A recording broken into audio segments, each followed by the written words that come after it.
ñu ngi leen di nuyu man maa ngi tudd Mouhamadou Bamba Diop man maa yor kuréel bi ñuy wax association nationale des albinos du Sénégal et nekk aussi directeur du centre bi muy centre pour la promotion et la réinsertion des albinos nga xam ne boo xoolee Afrique de l'Ouest ba mu daj bii rek moo fi seul centre albinos. et tey li ñu fi dajale nag mooy gis nañ ne depuis mbas mi puune yi ñu ngi nekk seen kër yi amuñu benn ndimbal. donc jafe yi ndimbal yi nga xam ne état bi mi ngi ko doon def bari na ay waay laago yu am mais am na ñoo xam ne amuñu et ñi ci gën a ëpp nag bari na ci communauté albinos yi parce que ñu ci bari amuñu carte d'égalité des chances ndax boo juddoo ñu beddi la déclaré wuñ la ci sa naissance doo mën a am kayitu judd donc ki amul kayitu judd mënta am carte d'égalité des chances mënta am bourse familiale voilà donc loolu tax na ñu ci bari ñu nekk fii tey amuñu aide boobu noonu. donc ñu ne comme def nañ ko Dakar àjjuma bi passé ak suñu autorités yi muy ministère de la santé ak fondation Milan ñu ne tey ñu profité ci journée mondiale bi woo suñu partenaires yi ñu jàppale ñu donc ministère de la santé ñëw na indi na dotation fondation Milan for Africa donc indi dund et African Women Leadership aussi ñëw indi ay kits alimentaires pour mën ñu jàppale donc ñu ngi leen di sant di leen gërëm di wax ne loolu mébét la boo xam ne ñun chaque jour duñ jóg ci di ko mébét ndaxte bu ñu sañoon dund bi nga xam ne puune yi dañ koy dund Sénégal day doon dund bu rafet mais tey gis nañ ne programme yu bari dañ leen bàyyi daf leen a beddi ndax programme yu bari ñu ngi koy sukkandiku si couches yi nga xam ne dañu yor carte d'égalité des chances bi ñu recensé leen te ñoom amuñu ko gis nañ ne aussi ñi nga xam ne ñooy way laago yi ñun bokk nañ ci mais ñun suñuy besoin dafa spécifique parce que li ñuy soxla ak ñoom li ñu soxla dafa xaw a wute ñun tey li ñuy njëkk a dimbalee mooy nga xam ne mooy suñu arme principale mooy li ñuy wax crème solaire. crème solaire boobu noonu tey bu ko albinos bu diyewul du mën a def fanweeri minutes ci naaj bi wala bu nekkee ci naaj bi day lakk brûle degré bi day romb 90 degré ndax suñu yaram du ñeme naaj bi ndax mélanine bi ñu amul. et bu loolu weesoo gis nañ ne amoon na ay initiative mais initiative yi demul parce que crème solaire bi boo xoolee li xew Mali ak yeneen dëkk yi muy fabrication locale kese la base de beurre de karité la ak substance bi ñuy wax UVA ñu defar ko et loolu ñun buñ ñu accompagner dinañ ko mën a defar ba pare day créer ay emploi si suñu mbokk naataango yi nga xam ne ay puune lañu amuñu liggéey seen njàng solu dinañ leen mën a former ñi liggéey ci fabrique de crème locale boobu noonu moo gën ñu di ko industrialiser di ci def ay milliards te ñun duñ ko jariñoo loolu ñu ngi koy déplorer leneen li nga xam ne moom moo ci topp muy gis nañ ne puune bi dafay soxla faju yaramam dafa sensible day soxla dermatologue day soxla ophtalmologue et 97 ba léegi ñu ngi def sensibilisation et gis nañ ne li tax problème yi ba léegi mu toog fi mu toog état bi naam am nañ volonté mais dafa am loo xam ne tey buñ si jàllee dina régler problème yu bari ndax ki nga xam ne dafa la war a dimbale bu dee dafa toog si place docteur te xamul sa jàngoro ni mu ko war a xamee ndimbal ba day xaw a sooxe donc ñu gis ne conseil présidentiel bi ñu doon mébét sur le handicap bu ñu ko defee dina am solo parce que dina permettre ay leaders comme ñun ñu mën a jàkkaarloog ñi nga xam ne ñooy suñu autorité wax leen li nga xam ne mooy suñuy feebar pour ñu mën a àndandoo mën ko saafarandoo parce que gis nañ ne loi d'orientation sociale bi ba léegi mu ngi sooxe am na ay articles yu bari yoo xam ne ba léegi des na peut-être mu ngi ci processus bi état bi am na ci engagement mais dafa des gis nañ ne aussi haute autorité bi nga xam ne tey war na mën a régler lu bari ba léegi taxawagul te haute autorité boobu tey mën na nekk entre créneau boo xam ne dañuy nekk ci diggante état bi ak yeneen parti yi nga xam ne muy yeneen ministères yi nga xam ne dañuy seq li nga xam ne mooy politique gu handicap bi donc loolu ñu ngi profité tey ci occasion bi di tàllal loxo suñu autorités yi di leen wax ne puune yi li ñuy dindoo dafa jéggi dayoo seen nekk ay Sénégal metti na sonn nañu seen niveau de pauvreté metti na cancer bi lim leen di rey moo ëpp actuellement nii li ma lay wax nii li Covid bi di rey te 49 yi actuellement nii ñu ngi ñaan yàlla yamale ko fi mais ñu ngi ñaan suñu autorités yi aussi ñi nga xam ne ñooy albinos yi ñu gën leen a gestu gën leen a boole ci li nga xam ne mooy seen programme de filets sociaux yi il y a beaucoup de programmes qui sont initiés au Sénégal mais ni muy xaw a demee li ko indi mooy li ñu ne dañuy tànn 50 000 handicapés jox leen carte d'égalité des chances sur 1 million de personnes vivant avec un handicap. Donc bu ñu bëggee jël programme yëpp di ko accès ci lim boobu rek ñu bari dinañ ñàkk et loolu albinos yi bokk nañ ci ñi nga xam ne mënuñu ci bénéficier wu parce que ñi ci am carte d'égalité des chances bariwul, ñi ciy bénéficier ci bourse familiale aussi bariwul. Donc ñu ngi ñaan état bi di ko dalee ci suñu njiit muy son excellence le président de la République ak gouvernement am ak ñi nga xam ne ñoo leen fi teewal tey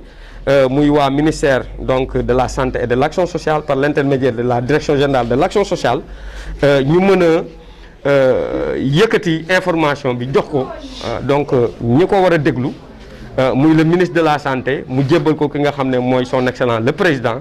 pour que li ñu di mébét ak di ko ñaan muy conseil présidentiel bi ñu mën ci jublu bu ko defee li nga xam ne mooy problème way laago yi ñu mën ci am ay solution. Je m'appelle Souleymane Diop, je suis chef de division de l'intégration et de la protection sociale des personnes handicapées au ministère de la santé et de l'action sociale. Sénégal juróom-benn yoon baa ngi nii ñu koy def fii ci Sénégal ci juróom-benn yoon yooyu nag mën nañ gis ne chaque fois doon neen am ay cérémonie officielle bi mais aussi dañ doon def ay dépistage donc pour certaines maladies de la peau liées à l'albinisme. Ren nag contexte bee tax ñu ne bon au lieu de faire une journée officielle comme kii ñu ciblé def donc appui alimentaire donc en faveur des personnes albinos. Dire que état nag tëral na ay programmes yaa xam ne day jël en charge l'ensemble de la problématique de toutes les catégories de handicap albinos ak yeneen handicap yëpp. Si loolu am na ay programmes yaa xam ne ñu ngi koy dérouler ci Sénégal yëpp. nee naa la actuellement donc bu ñu xoolee plus de 62 000 mooy juróom-benn fukki junne projet yaa nga xam ne ak ñaar yaa nga xam ne ñu ngi koy dérouler ak suñu service déconcentré au niveau de l'ensemble du pays pour une valeur de plus de 2 milliards. Donc ñu ngi koy yi nga xam ne ñu ngi koy def programme yooyu nag dafa def ci jàng xale yi jàng ñaa nga xam ne way laago yi daf ci kii di def ci seen ay projet économique nga xam ne ay way laago dañuy regrouper def ay projet ñu étudier ko au niveau donc local ñu financer leen te du am remboursement. am na la nga xam ne prise en charge de soins coûteux la puisque wax neen ko ñoom am neen ay maladies yaa nga xam ne vraiment pour jël ko en charge dafay cher dafay kii ñun dañuy ñëw appuyer leen jël seen kii bi donc contractualiser avec certains hôpitaux nga xam ne dañuy dem ñu jël leen faj leen ñun ñooy fay entièrement donc lu leen di fajee. ak am na ak ya nga xam ne yeneen yi nga xam ne ci apprentissage da nga xam jël xale way laago yi dugal leen ci yenn école de formation duñ deful école de formation ñu dugal leen ci ay atelier d'apprentissage nga xam ne dañ leen di former ba pare suñ former ci projet économique boobu duñ leen bàyyi dañ leen di gunge defal leen benn projet ba nga xam ne moo leen di accompagner pour ñu mën a réinsérer wu donc au niveau de la société. toujours ñu ngi doxal programme yooyu depuis 2012 soo xoolee su ngeen laajtee suñ service déconcentré yëpp annuellement donc dañuy def am seen budget pour doxal programme yooyu dans le cadre du programme national de réadaptation à base communautaire. Et ça, la RBC existe dans toutes les régions et dans les 45 départements avec des chiffres si vous vérifiez di ngeen xam ne li may wax noonu lu nekk la. léegi ci affaire crème solaire bi wax neen ko c'est vrai que crème solaire bi dafa cher léegi ñun ñu ngi waxtaan ñu ngi xalaat ci biir kii bi pour xool nan la ñuy def ba solutionner ko. dañ leen ne solution bu gën a dëgër mooy ñu def fi benn usine ba nga xam ne tey defar crème solaire ba nga xam ne dina wàcce coût bi ba nga xam ne ñëpp dinañ ci mën a mais loolu dañuy foog mu am ci ay partenaires état bi donc c'est une solution peut-être à moyen terme mais si jëbe-jëbe ñu ngi wax xalaat ba seet naka la ñuy puisque ñun lu ñuy def dañ doon def appui en crème solaire journée yi di ñëwoon dañ doon jël une valeur donc de plus de 3 millions jënd ko crème solaire tasaare ko donc jox ko association de personnes albinos mais dañ seet ne solution intermédiaire bu ñu mën a jël mooy que au niveau de l'État ñu xool donc naka la ñuy subventionner crème solaire bi ba nga xam ne pharmacie boo dem di nga fa fekk crème solaire à un moindre coût puisque état bi mooy fay benn contrepartie dina permettre aussi soulager un peu donc poos yi kii albinos yi comme ça ñu mën a jot ci crème solaire. Merci beaucoup. Donc comme vous le dites, aujourd'hui est la journée dédiée qui est à la journée internationale des personnes vivant avec l'albinisme au Sénégal. Et donc cette journée est célébrée partout dans le monde Et nous, la particularité aujourd'hui au Sénégal est de regrouper donc, une autre partie des albinos, parce que le vendredi passé, on avait regroupé les albinos de Dakar donc, pour les aider à avoir accès à des kits alimentaires. Parce que vous savez qu'il y a 98% au Sénégal d'albinos analphabètes et illettrés et qui vivent avec un cancer. Et que malheureusement, la majeure partie n'ont ni accès à l'éducation, ni à la formation. Et c'est des gens qui sont tellement vulnérables, qui vivent dans un seuil de pauvreté très élevé. Et que depuis 3 mois, ces gens sont cloîtrés chez eux. Ils n'ont pas d'aide. Parce que la majeure partie ne font pas partie de la liste des bénéficiaires que l'État du Sénégal octroie des vivres. Parce qu'ils ne bénéficient pas de la carte d'égalité des chances, ni la bourse familiale. Et on a commencé par Dakar. Et cette journée, aujourd'hui, nous en avons profité, comme c'est la journée internationale dédiée, pour les regrouper au niveau du centre, avec l'aide de partenaires, comme Milan for Africa, et donc African Women Leadership, le ministère de la Santé et de l'Action sociale aussi, qui est venu avec une dotation de riz pour nous accompagner dans cette journée, comme ils ont l'habitude de le faire dans les journées précédentes. Donc ça nous a permis aujourd'hui de regrouper plus de 120 familles donc pour pouvoir les assister avec des kits alimentaires. Vous savez, c'est pas facile, c'est pas facile d'avoir vraiment donc, ces genres d'occasions pour pouvoir lancer des messages. C'est pourquoi nous en profitons chaque année avec la célébration de la journée DJ pour lancer un appel et aussi faire quelques doléances. Vous savez que il y a la loi d'orientation sociale qui n'est pas effective, mais aujourd'hui nous avons des autorités qui sont vraiment un peu ouvertes à l'égard de la politique sociale, et nous en profitons parce que ce que nous voulons aujourd'hui, c'est aller vers un conseil présidentiel sur le handicap. Parce que vous savez, il y a la politique de l'État, mais il y a la spécificité. Il y a des communautés comme les personnes vivant avec l'albinisme qui sont laissées en rade. Ils ne bénéficient d'aucun programme. Parce que il y a un quotidien qui est là. C'est que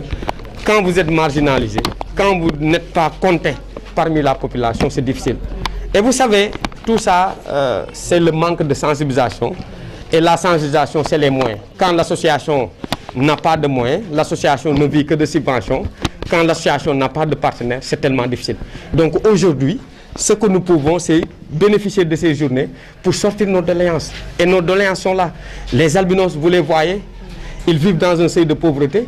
Ils n'ont pas accès à la crème solaire. Ils n'ont pas accès donc, à des visites dermatologiques ni ophtalmologiques, parce que ce manque de mélanine aujourd'hui fait que l'albinos renferme plusieurs handicaps. L'handicap de la peau, l'handicap des yeux, donc l'handicap interne. Aujourd'hui, un flacon de crème solaire peut coûter jusqu'à plus de 70 000. Il y a peut-être certes quelques initiatives, mais vous savez, le problème, nous le savons et nous détenons la solution. La solution, c'est quoi? C'est encadrer l'association à mettre en place une fabrique locale de crème solaire qui pourra en même temps employer des personnes vivant avec l'albinisme. Pas de s'orienter vers la fabrication chimique. Ça n'aide pas. Parce qu'il y a eu des initiatives, mais ces initiatives n'ont pas aidé. Et nous demeurons à lancer cet appel à nos autorités, au président de la République, qui est le président de tous les Sénégalais, de nous aider à mettre en place ce conseil présidentiel pour pouvoir écouter ces jeunes leaders qui sont là.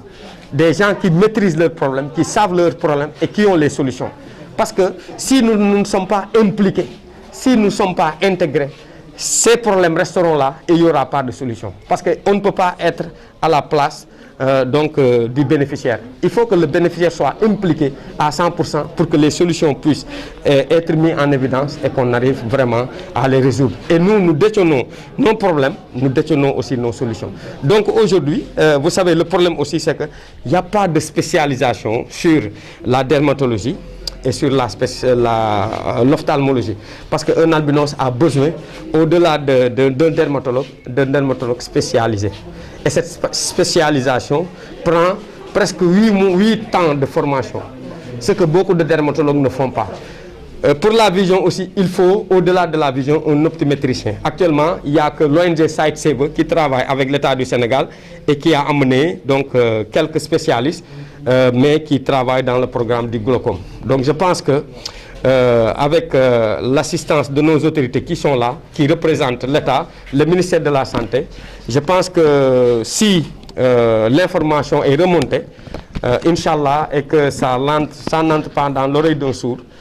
d'ici peu, vous allez entendre peut-être le président de la République dire que vraiment il est temps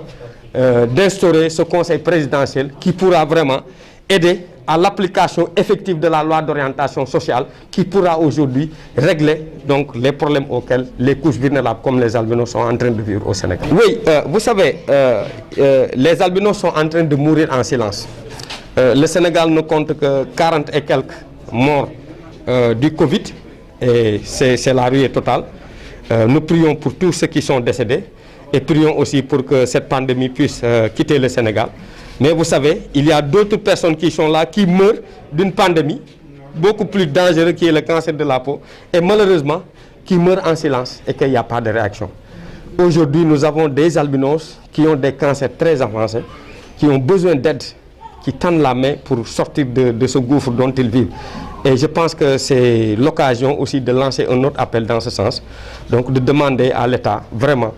d'instaurer un programme spécial dédié aux personnes vivant avec l'albinisme. Il n'y a que ça qui pourra régler le problème.